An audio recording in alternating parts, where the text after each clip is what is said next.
দুপুরের শান্ত শহর হঠাৎই কেঁপে উঠল অজানা আতঙ্কে।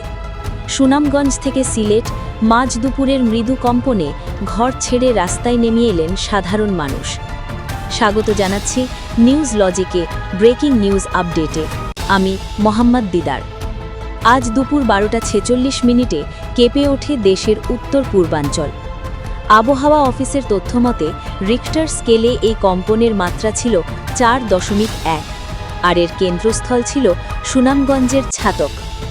যদিও মাত্রার দিক থেকে এটি মৃদু ক্যাটেগরির, কিন্তু মাত্রা 10 দিনের ব্যবধানে এটি সিলেটের দ্বিতীয় দফার কম্পন। গত 10 ফেব্রুয়ারিও ঠিক একইভাবে কেঁপে উঠেছিল পূর্ণভূমি সিলেট। বারবার এই ছোট ছোট কম্পন কি বড় কোনো বিপদের সংকেত?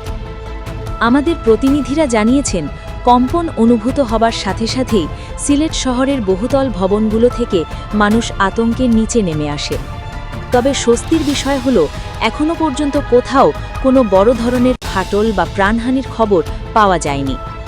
বিশেষজ্ঞরা বলছেন, ডাউকি ফল্ট লাইনের কাছে এই ঘন ঘন কম্পন মোটেও অবহেলার নয়। বিশেষ করে আজ রমজানের প্রথম দিনেই এমন অভিজ্ঞতা সাধারণ মানুষের মনে কিছুটা উদ্বেগ ছড়িয়েছে। নিউজ লজিক আপনাদের সতর্ক থাকার আহ্বান জানাচ্ছে।